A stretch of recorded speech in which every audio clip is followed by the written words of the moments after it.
Mesdames, Messieurs, bienvenue à Laval et compagnie. Mon nom est Éric Rémy. Et moi, Amélie Paul. Cette semaine, nous vous parlerons d'un organisme qui s'occupe des relations parents-enfants des familles lavalloises. Connaissez-vous la Fondation Né pour vivre? Elle vient en aide de façon originale et amusante aux jeunes entre 18 et 30 ans aux prises avec le cancer. Nous recevons sa fondatrice et présidente de cette fondation. Nous vous ferons découvrir le projet RAD qui donne la chance à des personnes ayant divers handicaps de suivre des cours de danse urbaine. Vous cherchez un nouvel emploi ou vous voulez changer de carrière? On vous fera connaître une association de Laval qui risque de vous aider. On fera le tour des spectacles à venir à la salle André-Mathieu et même des films à voir au Ciné-Club. Et à quelques jours de l'Halloween, notre critique cinéma a vu le film d'horreur Crimson Peak. L'édition de la semaine du 25 octobre 2015 de Laval et compagnie débute à l'instant.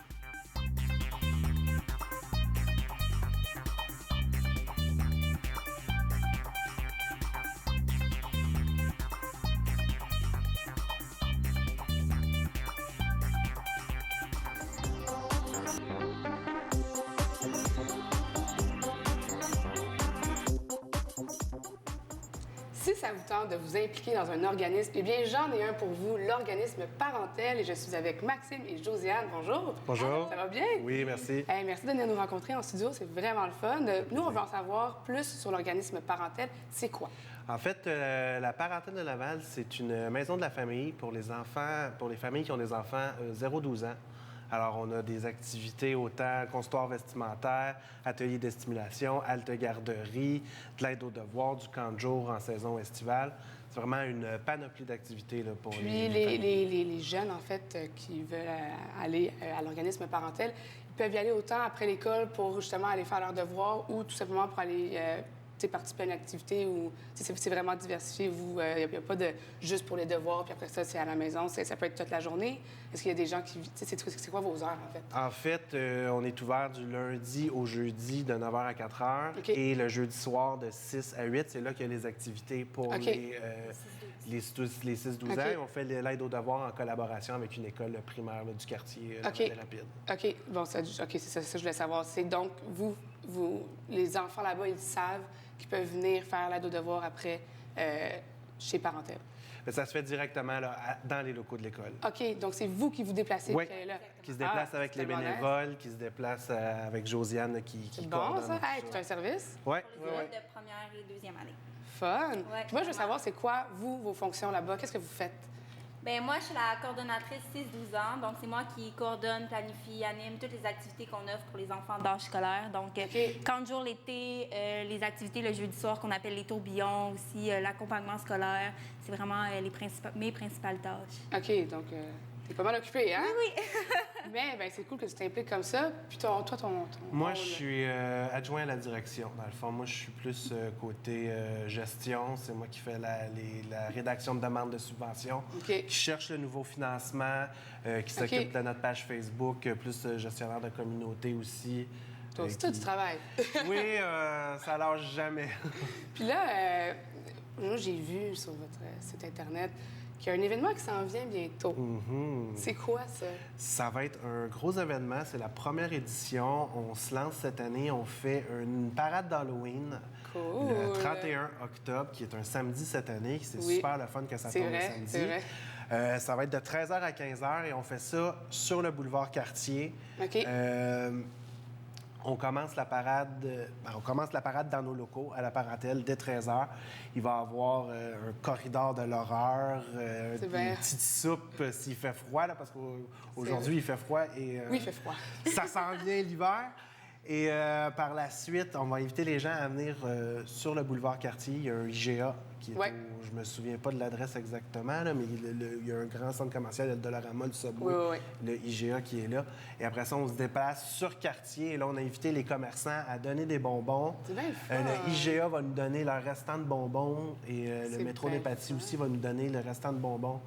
OK. Qui les invendus, dans le fond. Là, Ouais. Puis après ça, la parade va partir. Puis on... Ça commence à quelle heure? À 13h à la Parentèle, à 14h, la parade commence. OK. Ça va être... Fun. c'est une Puis première édition, on a hâte. Puis c'est les jeunes, est-ce que c'est seulement ceux... Parce que là, on va en parler, mais il faut être membre, en fait, de votre organisme Parentel. parce on vous doit payer 5 par année. Ça ne vous videra pas le portefeuille à la maison, mais 5 par année pour être membre de votre organisme. Est-ce que c'est seulement les gens qui sont membres de votre organisme qui peuvent faire la parade? Non, pour la parade, OK. on invite vraiment là, toute la population là, à Cool, venir. OK. Si même il y en a, on a fait aussi un appel dans le Courrier Laval la dernière fois. S'il y en a qui ont des costumes qui n'ont plus besoin à la maison, bien, ils peuvent nous les apporter à la OK. parentèle, puis nous, on va les distribuer à ceux qui n'en auront pas, aux familles qui en ont OK. besoin, parce que des fois, tu as 5, 6 enfants. Ouais. Ça se peut encore. Ça se peut très Puis bien. des fois, acheter des costumes, mais ça devient onéreux, mais à la parentèle, bien, on va pouvoir vous en prêter. Très le fun. Très, très, très, très le fun. Et moi, je veux savoir aussi, parce que, bon, vous cherchez aussi, comme j'ai fait mes petites recherches sur votre site Internet, et j'ai vu que vous cherchez aussi du monde pour faire du bénévolat. Oui. Comment on procède pour faire ça? Est-ce que c'est vraiment tout le monde qui peut en faire? Oui, bien dans le fond, c'est vraiment tout le monde qui peut en faire. Présentement, on a autant des personnes âgées que des parents, que leurs enfants sont dans les activités qu'on offre, OK. que des jeunes de l'international qui ont des heures à faire pour l'école, qui s'impliquent dans la parentèle. Donc, nous, à ce moment-là, on rencontre les gens qui veulent s'impliquer, puis on cible leur intérêt, leurs besoins, qu'est-ce qu'ils ont envie de faire dans l'organisme. Il y a des gens qui vont être plus à l'aise avec les tout-petits, donc ils vont aller en halte garderie. Les jeunes de l'international, c'est plus de l'accompagnement scolaire qu'ils vont faire. Tout ce qui est contour vestimentaire aussi, on cherche des bénévoles. La parentèle n'existerait pas si on n'avait pas autant de bénévoles. Mais c'est tellement vrai. En plus, moi, quand j'étais à l'école secondaire, par contre, on nous demandait absolument de faire un certain nombre de bénévolats, ce que je trouve très, très correct. Mais tu sais, des fois, tu ne sais pas trop te lancer, tu ne sais pas trop où aller. C'est vraiment une belle opportunité, justement, de travailler avec les jeunes, puis de prendre de l'expérience. Puis, on s'entend, on n'en a jamais assez de bénévoles, là. On peut tout le temps en prendre. Puis, souvent, bien, les personnes qui veulent faire du bénévolat, ils sont très impliqués aussi, puis sont très conscients de ce qu'ils doivent faire. Donc, c'est vraiment un super bel organisme. Puis moi, je voudrais savoir, avant de finir, vous avez un site Internet, oui, évidemment, parce que j'ai fait mes recherches, mais une page Facebook aussi. Oui, fait que notre site Internet, www.laparentèledelaval.com. Sinon, Facebook, La Parentèle de Laval, là, vous allez facilement nous trouver. Puis, Bien, merci. venez nous joindre en grand nombre. Ben oui, si vous cherchez quelque chose à faire, allez faire du bénévolat à la parentèle. Merci beaucoup Merci. d'être venu en Merci. studio. Ça fait plaisir.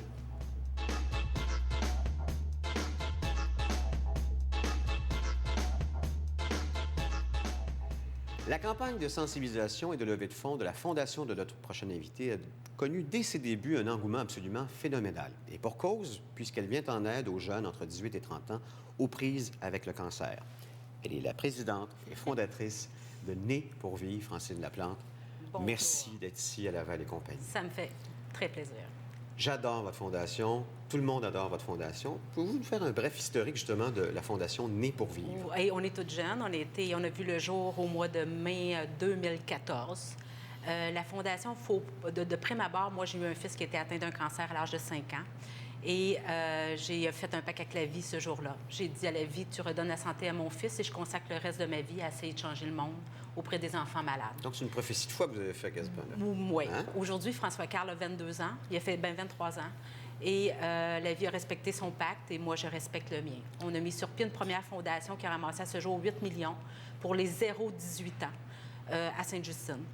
Et moi, entre ça, ce que je fais dans la vie, dans mes temps libres, je fais de l'accompagnement auprès des enfants en fin de vie. J'en ai accompagné tout près de 27. Quand je dis en fin de vie, c'est que c'est juste qu'ils décèdent dans mes bras. Donc, cette expérience-là, chaque enfant me permet de voir les lacunes au niveau du système, Bien sûr. me permet de voir les besoins de ces enfants-là. La problématique qu'on a présentement, c'est quand ton enfant est diagnostiqué d'un cancer à 18 ans moins un jour, il est traité dans un Holiday Inn que tu appelles Sainte-Justine. Quand il est diagnostiqué à 18 ans plus un jour, il est traité dans un hôtel miteux sur le boulevard Tachereau. C'est ce que je donne. Bon, justement, pourquoi qu'il y a ce trou-là? Bien, parce qu'à 18 ans et un jour, tu es considéré comme un adulte. Oui, mais t'es pas moins important. Ta vie est aussi Bien, valable. tu tombes oui, mais tu tombes dans le monde des adultes alors que tu es encore un enfant. La grosse problématique, M. Éric, c'est quand tu as eu un cancer pédiatrique. Généralement, avec tout ce qu'on dit, c'est qu'on en a sauvé plein, la science a progressé, et je suis entièrement d'accord avec ça.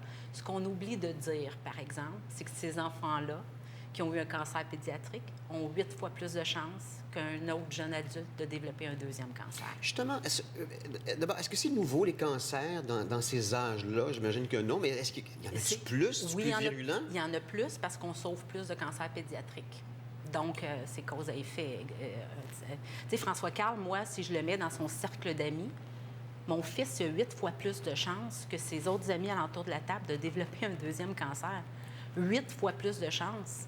Alors qu'on sait qu'un adulte sur 3 va avoir un cancer. Fait que faites votre statistique, là. Moi, dans ma tête de maman, un peu parano, puis que c'est tout à fait normal, c'est je me dis pas quand, je me dis pas est-ce que ça va arriver, je me dis c'est quand que ça va arriver. C'est sûr que ça va arriver. Moi, j'ai accompagné le frère de Marie-Ève Janvier. Louis-Philippe Janvier, c'était mon ami. Louis-Philippe, c'est avec lui qu'on a parti Né pour vivre. C'était notre projet commun à nous, ensemble, pour essayer de monter une structure pour les jeunes atteints de cancer de 18 ans et plus. Ça a besoin de quoi, un jeune en 18 et 30 ans qui est au Ça a besoin de la même chose qu'un jeune qui est diagnostiqué de 18 ans moins un jour. Ça a besoin d'être pris en charge totalement. Ces jeunes-là, ils construisent leur vie. Il y en a, la plupart sont aux études. Quand le diagnostic tombe, les études tombent également. Il y a plusieurs jeunes qui sont plus encore... Leurs parents ne subviennent plus à leurs besoins. Souvent, c'est des jeunes parents eux-mêmes. Et est-ce que ce sont des cancers différents? Est-ce que ce sont des pas nécessairement. Bien, on revoit beaucoup... C'est parce que quand la rechute survient, parce que j'appelle ça... Les autres, ils n'appellent pas ça une rechute, ils appellent ça un deuxième cancer. C'est très virulent. Dans le cas de Louis-Philippe, ça a pris 4 mois. Il a été diagnostiqué le 14 octobre 2012 et est mort le 7 février 2013. Parce que moi, depuis les 2 dernières années, j'ai assisté aux funérailles de 3 jeunes, justement, qui sont décédés du cancer. Oui, c'est très, très, très virulent. Parce que, tu sais, à 18-35 ans, tu es dans la force de l'âge, puis tu es imbattable, puis donc, tout va ensemble, là. La Fondation Né pour vivre vient-elle aussi également en aide aux parents parce qu'ils doivent aussi accompagner leurs enfants, même là, si ce sont de jeunes je vais vous adultes? dire, on a tellement de projets sur la table, mais on est jeunes encore. D'où l'importance. Nous autres, Né pour vivre, oui, on ramasse des sous, oui, on veut... on a des projets de recherche, on a de l'aide financière, mais ce qu'on veut avant tout, c'est développer un mouvement pour créer une banque de bénévoles. Pour vous donner juste un exemple, on avait une jeune maman qu'on ne savait pas pourquoi elle allait passer traitement. Elle avait 19 ans. Elle est passée traitement parce qu'elle n'avait pas de gardienne pour sa petite fille. OK. Elle ne pouvait pas aller au traitement. Des fois, c'est très simple, ce qu'on peut amener. Écoutez, autant tu es diagnostiqué et là, tu dois faire la demande de chômage et tout ça. Quand tu es sur ton lit d'hôpital, là, la dernière chose que tu veux, c'est remplir des papiers. Absolument. Fait que là, on envoie un notaire, avocat, il remplit tous les papiers, on va se prendre ça. Ça t'enlève un poids immense, là. Francine, je vous laisse la dernière minute de cette entrevue pour parler à nos téléspectateurs. Bien, il y a un cliché. C'est tellement cliché, ce que je vais vous dire, c'est que personne n'est à l'abri. Puis c'est la seule justice qui a le cancer, c'est qui s'attaque à n'importe qui. Les riches, les pauvres, les blancs, les noirs, les jeunes, les vieux. Donc, on ne sait jamais demain ce que la vie nous réserve. Puis je me dis, tu sais, il faut qu'on s'implique socialement, puis il faut que les gens s'impliquent socialement, puis il faut que les gens fassent attention à qui est-ce qui est à côté d'eux. On ne sait jamais cette personne-là ce qu'elle vit. Là. Elle vient peut-être d'apprendre le diagnostic de son enfant, de son fils. Elle vient peut-être d'apprendre le diagnostic de son enfant. Puis, ou d'elle-même, si elle est entre 18 et 30. Ou d'elle-même. Et on a des histoires tellement pathétiques. À toutes les fois, je me dis, je ne pourrais pas voir pire, et je vous le dis, je vois pire de semaine en semaine. Quand vous accompagnez un enfant dans la mort ou un jeune adulte, est-ce que vous en sortez grandi ou démoli? Toujours. Et c'est moi, ça ne s'apprend pas à l'université, ça. Non. Et chaque enfant, regardez, j'ai tatoué sur moi. Quand j'accompagne un enfant, il est tatoué sur moi. Et puis c'est les vraies choses qui se disent. Tu peux pas compter de shit à un enfant. Le dernier que j'ai accompagné, Cody, il avait 22 ans. C'est moi qui l'ai mis dans le sac de Magnus Poirier, puis j'ai fermé le sac. Là. C'est juste qu'elle a accompagné un enfant. Là. Ces nés-là, ils sont en vente partout? Ils sont encore en vente, oui. On les vend chez Jean Coutu, Party Expert, Tim Hortons, partout, au coût de 2 $. Cet argent-là sert justement à la recherche. Un fonds de la recherche, parce qu'il y a juste 1 % des fonds de recherche présentement qui est consacré au cancer 18-35 ans. Et c'est beaucoup également pour mettre sur pied notre réseau de bénévoles et de l'aide financière aux jeunes. OK. Là, vous allez vouloir avoir plus d'informations. Népourvivre.com pour tous les détails. Sinon, 450-686-2878 parce que le bureau de la Fondation Né pour vivre est ici à Laval. Exactement. Francine Laplante, s'il vous plaît, revenez, OK? Merci. Vous êtes toujours invité ici à Laval. Merci. Merci beaucoup.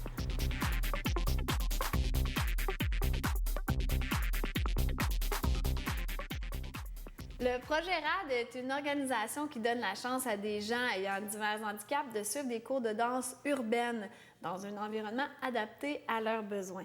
Nous recevons Marie-Hélène Patnaud, enseignante en adaptation scolaire et sociale et co-directrice du projet RAD. Salut Marie-Hélène. Allô. Écoute, c'est un beau projet, j'avais jamais entendu parler de ça. Peux-tu en fait nous l'expliquer pour ceux qui connaissent pas ça, qui nous regardent? Oui, tout à fait. En fait, c'est un projet de danse vraiment pour tous les jeunes qui ont des besoins particuliers. Donc, ça peut être un handicap plus lourd, un handicap, une déficience physique. Ça peut être un élève qui est quadriplégique, comme ça peut être une déficience intellectuelle légère ou un handicap qui est un peu plus invisible, qu'on appelle. Donc, l'élève peut marcher aussi, puisque ce ne soit pas un handicap qui est visible. Puis nous, dans le fond, on offre vraiment des cours de danse à tout le monde. Donc, c'est adapté aux élèves. On fait vraiment ressortir leurs forces. Donc, on parle de ce qu'ils sont capables de faire au lieu de ce qu'ils sont pas capables. Puis on développe vraiment des cours de danse autour de ça. Puis ce qui est le fun avec le hip-hop, c'est que c'est vraiment à propos de l'individualité. Donc, chaque jeune peut avoir son propre style, peut faire le mouvement à sa façon. C'est quelque chose qui est positif. Donc, nous, on a utilisé ça vraiment pour créer des cours de danse qui sont ouverts à tous. Puis on essaie, dans le fond, d'aller dans différentes écoles de danse. On devient partenaire avec des écoles de danse qui existent déjà. Parce qu'on ne veut pas les mettre à part, on ne veut pas créer une école qui est à l'extérieur des autres. Puis les cours de danse dans ces écoles-là sont adaptés, sont donnés par nos professeurs conformes. Puis on s'assure vraiment que l'environnement est adapté pour qu'ils puissent s'épanouir puis avoir du plaisir. Parce que là, c'est ça, c'est important que les gens comprennent bien, c'est vraiment ouvert à tous. Parce que j'ai vu des gens qui avaient des handicaps, des handicaps sévères, là, qui ne pouvaient pas bouger ou peut-être la tête. Donc, même eux peuvent participer avec des mouvements de tête, comme tu expliquais tout à l'heure, hors d'onde, avec un petit peu les épaules, dans le visage.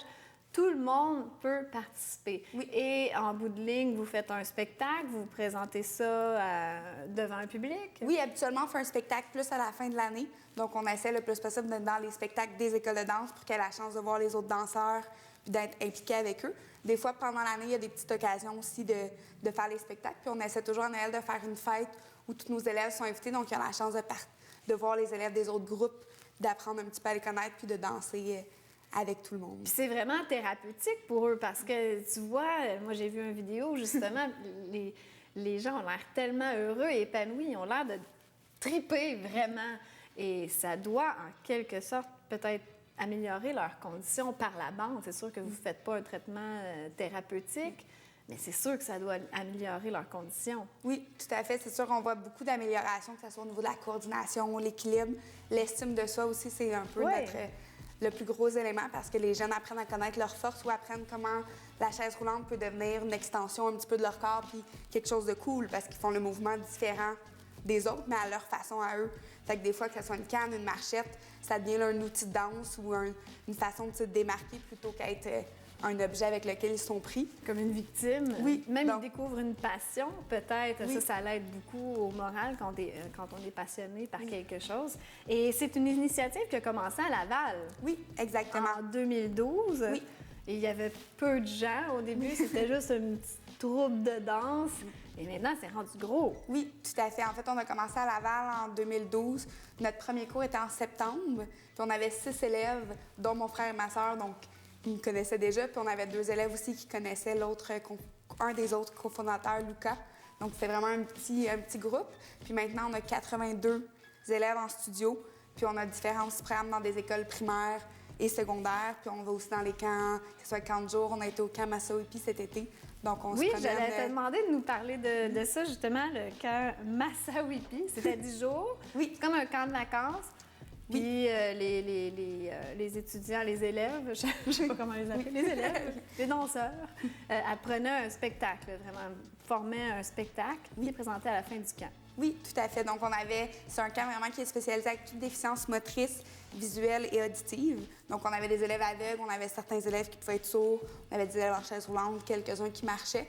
Puis, on a vraiment bâti des cours. Donc, au fil du temps, on leur a appris un petit peu des mouvements. Puis, on a bâti un petit spectacle, puis surtout trouvé leur individualité. Donc, pendant le camp, chacun a trouvé son nom de danseur. Donc, on a présenté au dernier spectacle. Donc, un petit peu pour apprendre à se connaître, puis apprendre aussi ses forces à chacun. Et le camp, ça a été financé vraiment par des dons. Oui. Je me demandais justement si les gens qui nous écoutent pouvaient faire des dons. Est-ce que c'est accepté de tout le monde? On peut faire un don à l'organisation? Oui, en fait, pour le camp Massawipi, c'était vraiment une campagne spéciale. Donc, on avait fait à partir d'Indiegogo. On avait lancé un petit peu une campagne pour pouvoir offrir des activités pendant l'été. Parce que c'est sûr que tous les camps spécialisés ont des budgets qui sont un petit peu plus limités. Donc, souvent, c'est difficile d'en plus aller chercher une activité extérieure. Donc, on avait lancé la campagne pour ça. Puis, on a eu la fondation Sammy Fruit aussi, qui a donné un montant d'argent aussi pour nous aider à compléter. Puis, Pour le moment, on ne peut pas recevoir des dons, mais c'est sûr que si les gens veulent s'impliquer ou veulent avoir plus d'informations sur comment aider le projet, ils peuvent nous écrire sans problème. S'impliquer dans le sens de faire du bénévolat, Ça peut être faire du bénévolat ou si on fait d'autres activités de financement, s'ils veulent s'impliquer, c'est sûr que c'est toujours Vous pouvez aller voir sur le site Internet projetrad.com, www.projetrad.com et courriel info@projerad.com. Numéro de téléphone 514-250-7166. C'est bien les bonnes informations? Oui. Merci beaucoup, Marie-Hélène. Et n'hésitez pas, si vous voulez faire partie de la troupe de danse, le Projet Rad, eh bien, allez voir sur projetrad.com et inscrivez-vous. Merci beaucoup. Merci.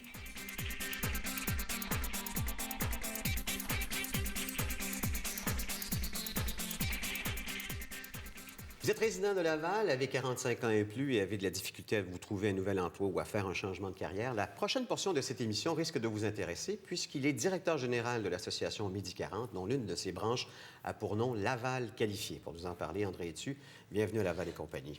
Merci. Faites-moi la différence de mission entre Midi 40 et Laval Qualifié. Midi 40, vous savez, c'est on est là pour accompagner, on l'avait dit, des personnes de 45 ans et plus qui sont en transition d'emploi. Règle générale, c'est un contrat avec Emploi Québec et la majorité des gens qui viennent nous voir n'ont pas à débourser de leur poche. D'autre part, il existe beaucoup de gens qui ne sont pas admissibles à ce support-là. Alors, ça nous a incité à développer un service aux entreprises et aux individus qui sont exclus de pouvoir venir nous voir de façon gratuite ou qui sont hors territoire et qui ont besoin de notre expertise. Bon, justement, quels sont les critères pour avoir les services dont vous dispensez? Être résident de Laval, oui. Être sans emploi. Donc, tous ceux qui sont en emploi et qui souhaitent faire une transition de carrière, c'est plus difficile d'avoir accès à nos services. Pourtant, c'est très souhaitable qu'ils puissent avoir l'aide d'un coach pour réussir cette transition-là, pour la réfléchir d'abord. Donc, Laval Qualifié sert à justement faire des changements de carrière, à trouver des emplois? Oui, on offre des services privés aux individus. On les accompagne selon leurs besoins. Bien sûr. Et selon leurs moyens, j'imagine aussi? Et selon leurs moyens, oui. On donne... Et c'est un service aux entreprises aussi. Laval Qualifié est membre d'une coopérative de services aux entreprises qui donne des services via une coopérative qui s'appelle Le Québec Qualifié. Oui, j'ai vu. Et qui donne des services on a des bannières dans toutes les régions du Québec. J'ai vu Lanaudière, j'ai vu Québec, j'ai vu Laval, exact. Etc., etc. Écoutez, ça va du directeur général d'une grande fondation à manutentionnaire, ces emplois qui se retrouvent sur Laval Qualifié, là. Tout ce qui existe comme emploi. C'est-à-dire, tout ce qui existe comme emploi peut être affiché à Laval Qualifié. Mais Laval Qualifié, c'est-tu 45 ans et plus ou c'est pas pareil? Non, là, on n'est pas lié. Okay. Là, dans cette dimension-là, on existe d'abord pour rendre service à l'entreprise. Si jamais son besoin, et on va le trouver à travers une personne, indépendamment de l'âge, bien, ça va être cette personne-là qu'on va référer à l'entreprise. Pourquoi quelqu'un de 45 ans et plus perd souvent son emploi? Enfin, perd son emploi en ce moment. Qu'est-ce qui arrive dans le marché du travail? C'est universel. Je ne pense pas qu'ils perdent plus que les autres. Mais est-ce qu'il y a quand même un changement, j'imagine, dans les compagnies, les technologies et ainsi de suite? Même pas? Je dirais qu'ils perdent autant que les autres. Okay. Et c'est aussi triste pour les 45 ans et plus que pour les 20 ans et plus. Les entreprises se réorganisent rapidement.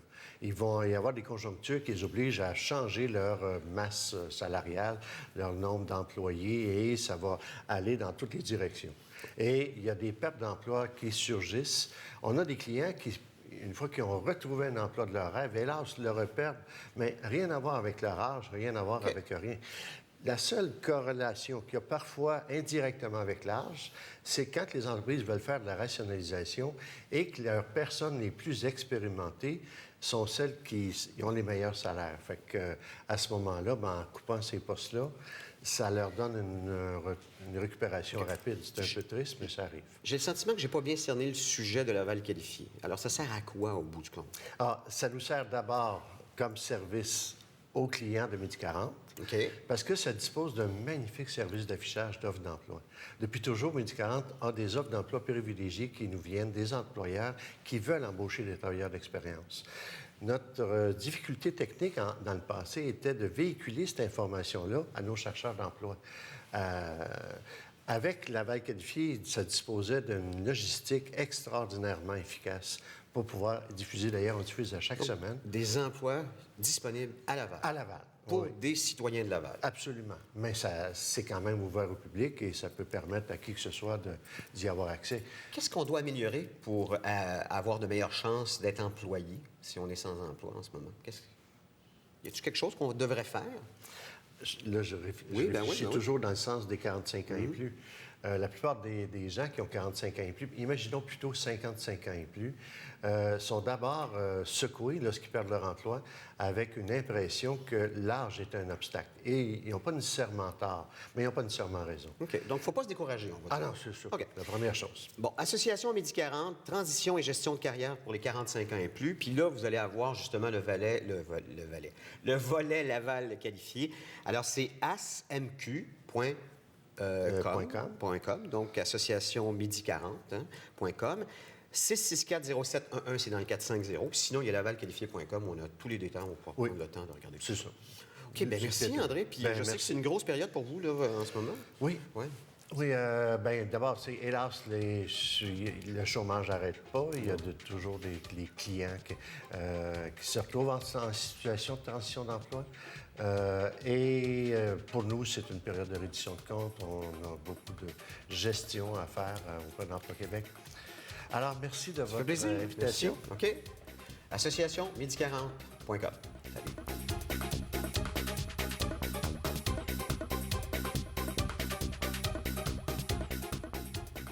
Les gens se tournent de plus en plus vers la médecine alternative pour soigner leur bobo, qui demeure souvent un mystère pour la médecine traditionnelle. On reçoit aujourd'hui Mélanie Rodriguez-Garon, une ostéopathe, et qui va nous éclairer sur cette approche thérapeutique holistique. Bonjour Mélanie. Bonjour Amélie. Tu as l'air très jeune. Ça fait combien de temps que tu es ostéopathe, en fait? Ça fait 8 ans. OK, 8 ans. Puis c'est les études qu'on fait pour ça, c'est pas à l'université? C'est pas à l'université. Par contre, ça prend un bac en sciences pour faire 6 ans d'ostéopathie après. Donc, les préalables, c'est vraiment faire un bac en sciences. Moi, j'ai fait un bac en kinésiologie. Ça m'a apporté des connaissances en anatomie, physiologie et en biomécanique de la posture du corps humain. Tu aurais pu être tout simplement kinésiologue, mais toi, tu as décidé de poursuivre un autre. 6 ans, tu dis? 6 ans. C'est quand même très long. C'est long, mais après 3 ans, on peut commencer à pratiquer. Okay. Donc, pendant nos études, après 3 ans, ça nous permet quand même de pratiquer avec des patients. C'est ça le bon côté positif. Et toi, dès le début, tu savais que tu voulais être ostéopathe quand tu t'es embarqué là-dedans. Exactement. C'est quand même toute une aventure. Oui, c'est parce que la médecine, tout à fait. Tu connais vraiment parfaitement le corps humain. Oui. Mais l'avantage, c'est qu'il y a aussi une approche avec l'alimentation aussi et tout ça. C'est pas seulement le corps humain. Non, c'est vraiment un ensemble. Puis l'ostéopathie, la différence avec les autres médecines alternatives, nous, qu'est-ce qu'on regarde le corps vraiment comme un ensemble? Fait comme que tu dis, l'alimentation, qu'est-ce que les habitudes de vie des gens, leur travail, c'est quoi, qu'est-ce qu'ils font dans leur vie courante, leur travail, des gens de la construction, les mouvements répétitifs qu'ils vont faire. Le niveau de stress. Le niveau de stress. Ils ont des accidents dans le passé, des traumas, des traumatiques. On en regarde vraiment.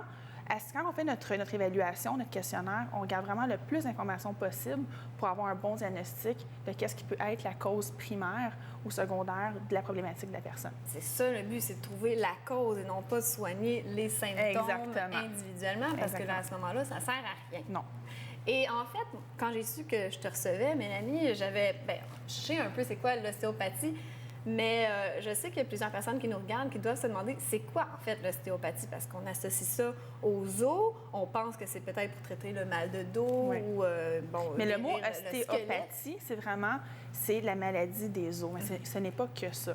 Notre vision des ostéopathes, c'est vraiment de recréer l'équilibre du corps, de donner, parce que quand le corps est en harmonie, c'est là qu'il n'y a pas de blessure, c'est là que le corps, on se sent bien. Donc, vraiment qu'il y a une restriction, soit articulaire ou tissulaire, ça crée une douleur. Fait que nous, notre but à nous, c'est d'enlever ces adhérences-là au niveau soit articulaire ou musculaire. On travaille le corps dans un ensemble, on regarde les viscères aussi, on peut travailler le crânien aussi, ou tout ce qui est musculo-squelettique. OK, donc pour ce qui est des organes, si j'ai un problème avec mon foie ou si j'ai un problème avec mon système digestif, est-ce que je peux aller le consulter? Tout à fait. Parce que le contenant, qui est, mettons, toute ta structure osseuse, peut être affecté par ton contenu. Le contenu, ça veut dire ton foie, ton estomac, tes intestins. Fait que les intestins peuvent affecter ta structure osseuse, comme vice-versa. Donc, en fait, la question serait plus, qu'est-ce que tu traites pas? Il n'y a pas grand-chose qu'on ne traite pas. Si, admettons, je fais du diabète... Diabète, c'est sûr que je le traite. pas, mais je peux travailler le pancréas pour aider un peu le pancréas dans sa motilité, ça veut dire dans le mouvement de l'organe, mais on peut vraiment conseiller. J'ai beaucoup de patients que je leur fais un plan alimentaire, puis leur diabète s'améliore énormément, au point même qu'ils n'ont même plus besoin de prendre des médications. OK, donc... il y a plusieurs aspects reliés vraiment à l'ostéopathie. Chaque maladie a une cause et toi, tu peux aider à trouver une solution d'améliorer la cause. Exactement. À la base, c'est vraiment la base. cause. Tandis que, comparativement aux médecins qui vont vraiment régler le symptôme. Nous, ça, on va vraiment à la cause. C'est sûr que ça prend un médecin, mettons, des cas plus critiques, mais moi, je pense que c'est nécessaire d'aller voir la cause au lieu de juste voir les symptômes. Et aussi, peut-être aller voir votre médecin pour avoir un diagnostic. Tout à fait, c'est hyper important. Et ensuite, on a notre bagage, puis on peut aller te voir. Exactement. Pour compléter. Oui. Et est-ce qu'on peut aller te voir aussi si on n'a pas vraiment de problème, mais juste dans pour mes voir si tout va bien? Tout à fait. Dans la pratique, ça fait 8 ans que je pratique. Puis la majorité de mes patients, c'est souvent par prévention qu'ils viennent. Ils viennent une fois par mois, ou une fois aux 6 semaines, une fois aux 2 mois, juste par prévention. Fait que dans ces cas-là, ils ont une meilleure santé, ils ont une meilleure posture, puis ils n'accumulent pas des problématiques. OK, on travaille aussi, évidemment, Oui. à la posture. Est-ce que tu t'associes avec d'autres médecines alternatives? Tout à Par fait. exemple, tu peux aller voir tel naturopathe? Vraiment. Ou, Naturopathe, acupuncture, massothérapeute, même des chiro des fois. Médecin, c'est sûr. Puis tu fais de la kinésiologie. Exactement. Et c'est quoi exactement la La kinésiologie? kinésiologie, c'est la biomécanique du corps humain. Un kinésiologue, souvent, ça va être quelqu'un qui va aider au niveau de la posture du corps, soit par les exercices d'entraînement, par l'alimentation aussi. C'est vraiment un spécialiste de l'entraînement. Et est-ce que l'alimentation, c'est spécifique à chaque cas ou tu suggères quelque chose de général pour tout le monde? C'est spécifique à chaque personne. Donc, Un bon kinésiologue, le but d'aller à l'école, à l'université, c'est d'être capable de faire un plan alimentaire ou un plan d'entraînement spécifique pour chaque personne. est-ce que tu suggères parfois pas de viande du tout ou Non, pas plus du tout. Je vais vraiment avec les habitudes de vie des gens. Au niveau des plans alimentaires, qu'est-ce que moi je fais? Je leur demande vraiment qu'est-ce qu'eux mangent. Parce que des diètes, ça ne fonctionne pas. C'est vraiment pour les éduquer à bien manger. Fait que quand que je leur demande qu'est-ce qu'eux mangent, j'essaie de leur faire comprendre qu'est-ce qu'ils font de pas correct. Puis on commence vraiment par petits pas, juste pour les conscientiser à bien manger, tout simplement. Effectivement, parce que si on suit une diète pour maigrir, habituellement, ça ne fonctionne pas. Ça fonctionne, mais ça reste à court terme. Oui, c'est ça. reste jamais à Il faut long que ça terme. soit un rythme de vie, une habitude de vie. Exactement. Mélanie, c'est fort intéressant et je vais probablement aller te consulter. Je te remercie beaucoup. Ça me fait plaisir. Ah, et puis, est-ce qu'on peut juste donner tes infos si on va aller le consulter, ton numéro de téléphone? Oui, c'est le 514-949-3507. Voilà, mesdames et messieurs. Merci, Mélanie. Ça fait plaisir.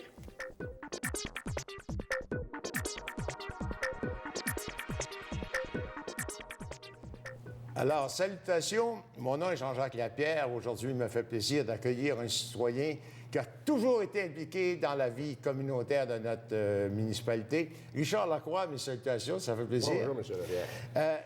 Richard, disons que tu étais arrivé, tu étais très jeune, tu es arrivé ici dans l'île Jésus. J'avais environ 14 ans. Là, 14 ans. Oui, c'est ça. Puis après 14 ans, tu as toujours été impliqué dans la vie Tout communautaire. le temps communautaire, dans les loisirs Saint-Maxime. Puis, dans l'allée loisirs pour commencer. Dans l'allée loisirs, j'ai été président même à 7-8 ans, je crois.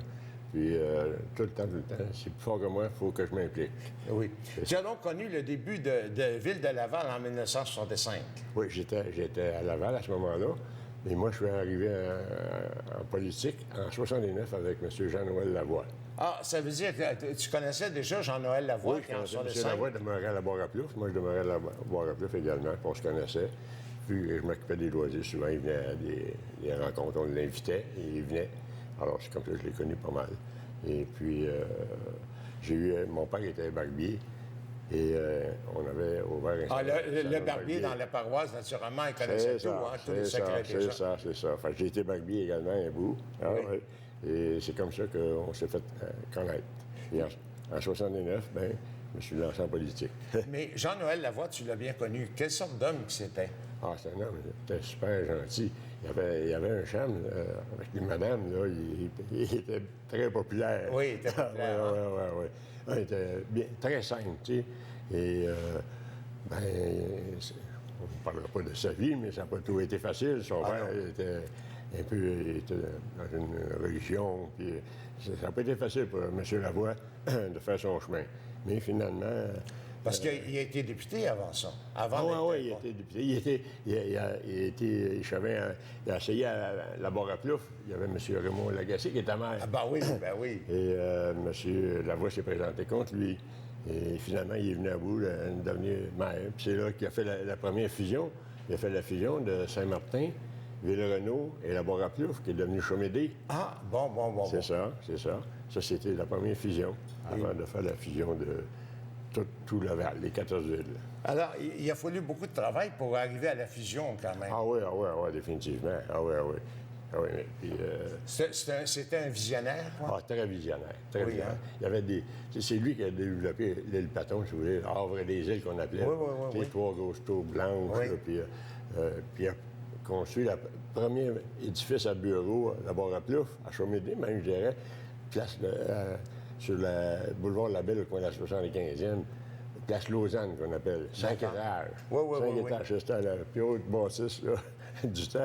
On lui doit l'hôtel de ville de Laval aussi. Ah, définitivement. Et Charles Lacroix, on fait partie ensemble d'une activité importante qui s'appelle Patrimoine Laval. Oui. Peux-tu nous parler, tu en es le président, peux-tu nous parler de cette importante activité? Ça, c'était dans le cadre du 50e anniversaire. Nous avons décidé de présenter un programme à la ville de Laval. Et un jour, j'ai dîné avec M. Guissé, puis on trouvait que la ville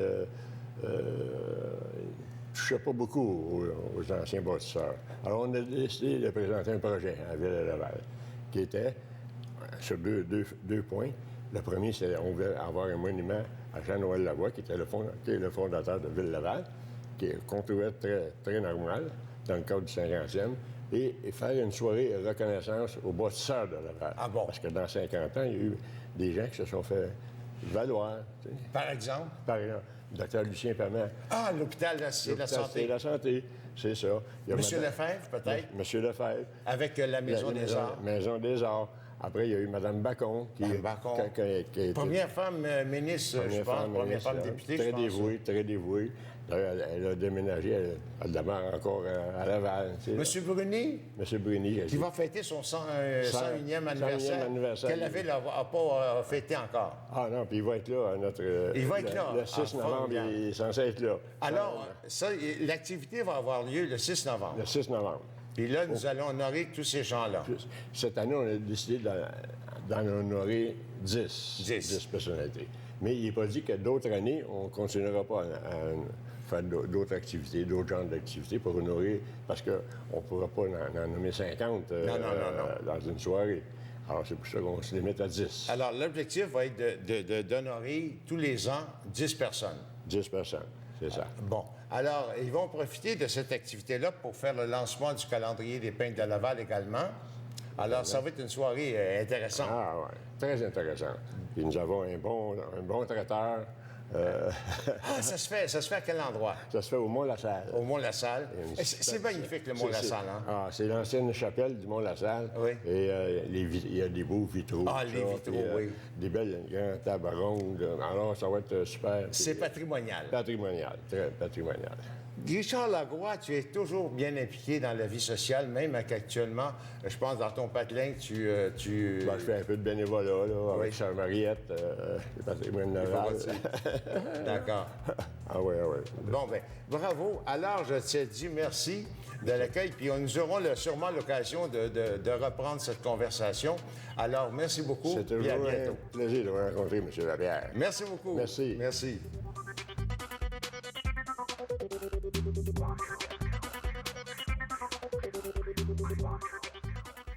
Marilyn Laroche de la Corporation de la salle André Mathieu nous fait un survol des spectacles à voir en novembre et même des films à voir au Ciné-Club. Bonjour Marilyn. Allô Amélie. T'as l'air resplendissante. Merci. Écoute, j'ai sorti ma laine, mon chapeau. Oui. Il fait froid au mois de novembre. Puis là, on essaie de trouver là, des activités à l'intérieur. Alors, pourquoi pas les spectacles? Pourquoi pas les spectacles? Oui, exactement. Salle André Mathieu. Oui. On commence avec le 4 novembre, les Rital. Oui, les Rital. Claude Barzotti, Claude Michel, deux légendes. Dans le fond, les 30 dernières années, là, on a eu beaucoup de succès avec eux. Ils se mettent ensemble pour faire un spectacle unique pour les Québécois seulement. Donc, adapté pour nous. Oui, adapté pour nous, pour le Québec. C'est vraiment à voir pour les nostalgiques, là. de retrouver des beaux souvenirs. Là. Les 3 dernières décennies, Oui, ça fait exactement. longtemps qu'ils font des succès. Exactement. Fait que c'est un beau show là, à découvrir si vous ne les connaissez pas. Mais pour les nostalgiques, là, vous allez vraiment aimer.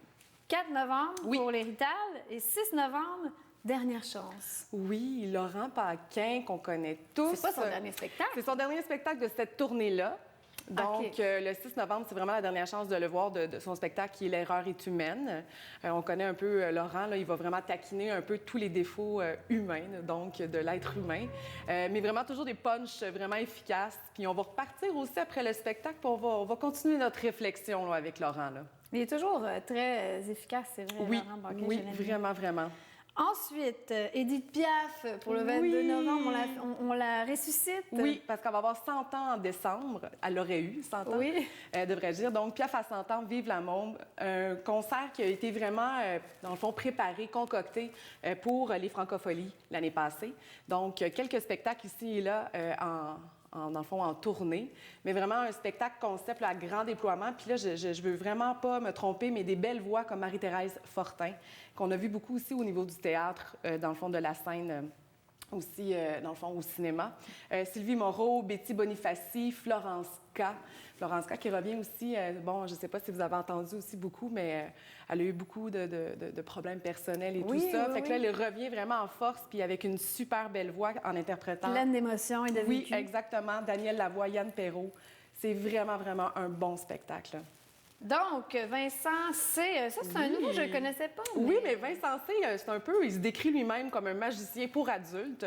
Donc, il faut vraiment le découvrir, là. C'est très punché, c'est très rigolo, mais aussi croustillant, là. Fait que c'est pour ça que c'est 18 ans et plus, là, je te dirais. Ah, OK, un magicien 18 ans et plus, mais apparemment qui est quand même assez connu. Il a tourné partout dans le monde. Oui, vraiment, il a gagné des prix prestigieux. Exactement. Fait que c'est vraiment une chance de le voir là, à Laval, à la salle André-Mathieu, le 26 novembre. J'ai même lu qui avait remporté le prix Mandrake, le Mandrake ou Mandrake d'or, qui est considéré comme l'Oscar de la magie. Oui, donc, exactement. Fait que c'est ça. Fait que oui, Vincent C., des fois, ça nous dit rien, mais vraiment, le gars mérite vraiment d'être connu. Là. À voir. Oui, à voir. Et artiste au le show du mois. À découvrir, oui. Les 5 prochains, 18 novembre, les 5 prochains, en fait, c'est vraiment, d'abord et avant tout, une série documentaire, diffusée sur Arte TV.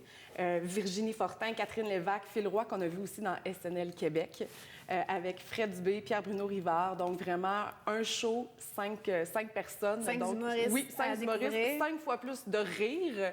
Donc, c'est vraiment quelque chose, là, on va les voir prochainement, là, dans le succès. Fait qu'allez les voir, là. C'est ça, dès leur début. Exactement. Et puis, le Ciné-Club. Oui, mais dans le fond, le Ciné-Club, des fois, on oublie qu'on a le Ciné-Club de Laval à la salle André-Mathieu, les lundis, 3 fois par mois. Donc, il y a des films d'auteurs, de répertoire. Puis, normalement, là, quand c'est un film québécois, comme là, on va avoir Paul à Québec, qui est déjà sur les scènes actuellement, on doit avoir aussi, soit le réalisateur ou soit les artistes, les acteurs qui ont été présents avec une échange découverte. Donc, c'est le fun aussi. C'est intéressant. Oui, très, très, très intéressant. On peut voir du cinéma du monde aussi. Oui, c'est ça, exactement. On n'a jamais la chance de voir. Oui, au lieu d'avoir les films américains, on y voit plus avec répertoire d'auteur. Exactement. Donc, salleandrémathieu.com pour les billets. Oui. Le Ciné-Club, on peut se pointer là Oui, exactement, sur place. Merci beaucoup, Marie. Mais merci, Amélie.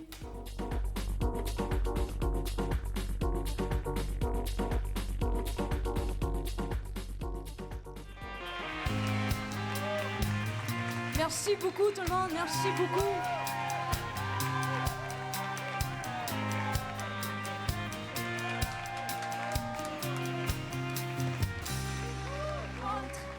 Méchant bel accueil du public, de la famille, des amis, des gens du public de l'industrie. Merci, ça a été c'est un moment inoubliable. Un premier album, c'est pas quelque chose qu'on vit 2 fois.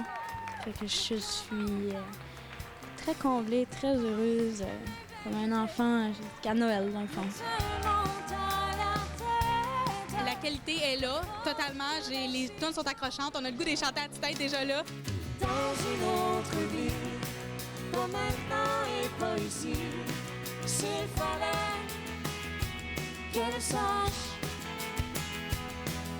qu'en l'espace d'une seconde, tu bouleverses mon monde et devines ce que je cache. Dans une autre vie, c'est un duo qui a été écrit par Andréane Mallette, avec qui on a fait Star Academy ensemble. Puis c'est une super belle chanson d'amour. Donc ce soir, on l'a fait à son lancement, puis on a très hâte de faire ce duo-là ensemble. Et ton corps contre mon corps, on change les règles du jeu. Dans deux mots de rendre mort. Si je pouvais conserver dans un pot maçon tes je t'aime et tes bonnes nuits, je les ouvrirais hors saison. On est en compagnie de Chloé Brault qui a écrit la chanson pour Maçon. Oui. Et ça t'est venu comment, cette inspiration-là? Ben, je déménageais à Drummondville, puis c'était la première fois. Moi, je reste au Nouveau-Brunswick, fait que c'était ma première grosse move en tant que jeune de 19 ans. Là. Fait que ça m'a inspiré à composer une chanson pour me rappeler de chez nous, I guess, puis tout ça. Là. Puis ben, Joanie l'a aimé au bout, puis elle a décidé de l'interpréter sur son album. Fait que c'est pas mal cool.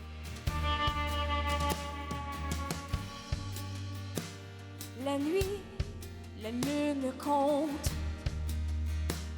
le décompte en attendant. Dans mes yeux, la marée monte. Je suis partie depuis longtemps. Je suis fière parce qu'elle a beaucoup travaillé pour arriver là. Joanie a toujours opté comme une marche à la fois, comme un petit train volant. C'est comme si elle a mis ses ailes. Si je pouvais conserver dans un pot maçon tes je t'aime et tes bonnes nuits, je les ouvrirais hors saison.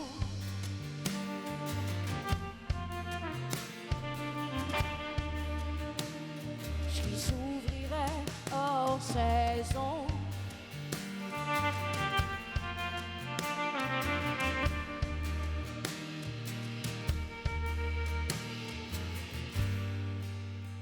Mes valises m'attendent dehors.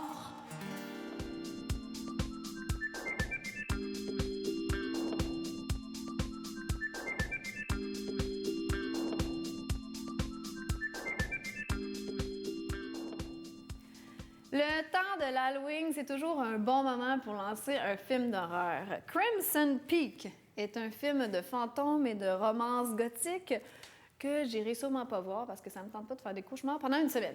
Nicolas Vincent Poirier nous en fait la critique. Bonjour Nicolas. Salut. J'étais une grande fan de films d'horreur jadis et puis maintenant, je suis plus capable. Je sais pas pourquoi.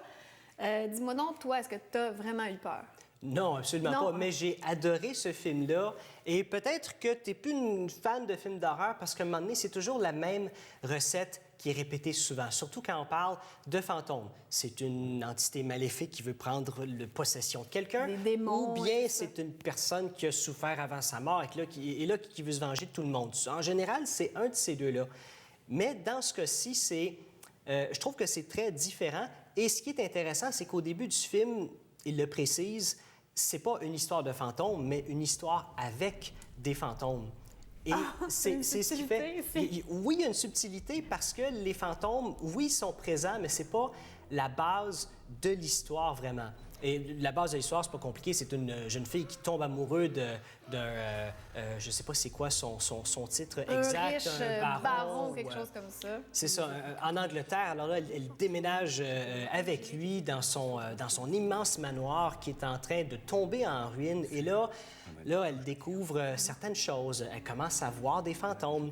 Mais par contre, au tout début du film, ça commence et le personnage principal qui est interprété par, je vais me mélanger dans son nom, Mila Wasikowska. Bon, c'est bien. Je pense que je l'ai eu. Ça commence et sa mère meurt et le fantôme de sa mère vient la voir et lui dit « Méfie-toi de Crimson Peak », sans préciser vraiment qu'est-ce que c'est. Ça fait que dès la première minute du film, on comprend que les fantômes existent dans cette histoire-là, mais c'est peut-être pas, je ne veux pas dire menaçant comme ce qu'on a l'habitude de voir, mais ils sont présentés d'une façon un petit peu différente. Et la réalisation est tellement bien faite. Le manoir au complet, l'intérieur en tout cas, a été fait de A à Z dans des studios. Mais pour ceux qui ont vu le film ou qui vont aller le voir, vous allez voir, c'est incroyable. Les détails, parce que bon, c'est un manoir style gothique, c'est d'époque victorienne. Donc, il y a beaucoup de détails là-dedans. C'est immense et d'avoir réussi à faire ce décor-là, moi, je trouve ça incroyable. Dans très peu de temps. Et après ça, bande de salauds, ils l'ont démoli tout de suite après parce qu'il y avait besoin de place. Mais non, tu détruis pas ça, tu l'amènes dehors puis tu construis des murs autour puis voilà, ça fait un vrai manoir, je sais pas. Mais en plus, il n'y avait pas un budget à tout casser. 55 millions de dollars maintenant pour un film hollywoodien, c'est... Oui, c'est quand même, c'est un gros budget, mettons, par rapport au Québec. Oui. C'est un budget moyen par rapport à Hollywood. Et ce que j'ai trouvé très intéressant, c'est que le film, même avec un budget de 55 millions, il y a quand même, je ne veux pas dire qu'il y a beaucoup de violence, mais on voit quand même un petit peu de sang. Et en général, ça ne prend pas grand-chose aux États-Unis pour monter l'âge minimum pour aller voir le film. Juste un petit peu, juste une scène, juste une seconde, et pouf, et voilà, on monte ça à 13 ans, 16 ans ou encore plus. Donc, justement, le fait qu'ils n'ont pas été conservateurs là-dedans, puis qu'à certains moments, la violence et le sang, il y en a quand même peu, mais c'est bien placé, c'est fait d'une bonne façon. C'est pas quelque chose de gore avec de la violence à n'en plus finir. Quand il y en a, c'est, à mon avis, à moi, c'est nécessaire pour l'histoire. La peur est générée plus par la musique, le suspense, le moment avant qu'on fasse le saut, puis on voit un fantôme ou je sais pas qu'est-ce qui fait le saut dans le film. Mais... C'est ça. D'ailleurs, c'est Guillermo del Toro qui a réalisé le film et c'est le même, il l'a écrit aussi avec un autre scénariste et c'est lui aussi qui a écrit et réalisé Le Labyrinthe de Pan en 2006. Donc, pour ceux qui ont vu Le Labyrinthe de Pan, il a fait aussi Pacific Rim il y a 2 ans. Mais on prend Le Labyrinthe de Pan. Oui, il y a des monstres, il y a des fantômes, il y a de la violence, il y a certains moments très, très, très violents, mais en général, c'est bien dosé et bien placé. C'est pas là c'est pas juste une tonne de choses juste pour choquer les gens ou pour amener une réaction. C'est pas simplement gratuit. Mais Del Toro, c'est pas nécessairement un réalisateur de films d'horreur. Il n'est pas connu pour ça nécessairement. Non. Il a fait The Hobbit. C'est pas lui qui a fait The Hobbit, mais par contre, c'est drôle que tu mentionnes ça parce que pendant plusieurs années, il préparait le projet, il préparait ce projet-là. Ah, c'est que après Le Labyrinthe de Pan, ce qui est arrivé, c'est qu'il a écrit Crimson Peak. Et là, finalement, il voulait le faire et il n'a pas eu le temps à cause de Pacific Rim, de Hellboy 2. Et pendant un certain temps, il travaillait sur le film The Hobbit. Il a travaillé pendant quelques années là-dessus. Et finalement, c'est Peter Jackson qui a repris la réalisation parce que Del Toro, peut-être qu'il aurait une vision un petit peu plus sombre de la chose. Et là, finalement, Del Toro a fait Pacific Rim. Après ça, les producteurs, ils ont dit, OK, c'est cool ce que tu as fait. Qu'est-ce que tu veux faire? Il a dit, pourquoi pas Crimson Peak? Moi, je m'amuse. C'est ça. Je crois qu'il voulait faire un film d'horreur avec un budget quand même. Parce que pour un film d'horreur, 55 millions, c'est bien. Oui, c'est très bien pour un film d'horreur. On prend... le problème avec ça, c'est que, regarde, on prend ce film-là, il est arrivé en 4e position cette semaine au box-office, dans sa première fin de semaine, avec une vingtaine de millions à travers le monde.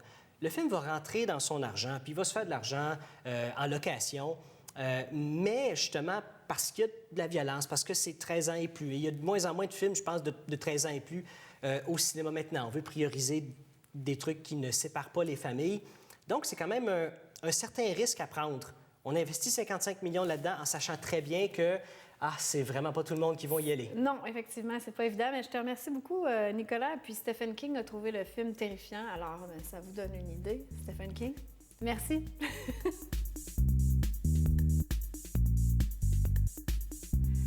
Voilà qui conclut notre émission pour cette semaine. Vous aimeriez faire parler de vos événements, votre entreprise ou votre association. Voici les différentes façons pour entrer en contact avec l'équipe de Laval et compagnie. Tout d'abord, par téléphone au 450-490-4089 ou par courriel à info@commercial-tvrl.ca. Si vous désirez revoir ou partager nos émissions sur le web, prenez note qu'elles sont toutes en ligne à tvlaval.com ou sur YouTube. Merci à tous nos invités, nos chroniqueurs et à notre équipe de réalisation et de production de cette émission. N'oubliez pas qu'une ville, peu importe sa taille, ceux qui la gardent vibrante et vivante sont ceux qui l'habitent, s'en occupent et s'en préoccupent. On se donne rendez-vous la semaine prochaine, n'est-ce pas, Émilie? Oui, à la semaine prochaine. Au revoir tout le monde. Bye. Merci d'avoir été là.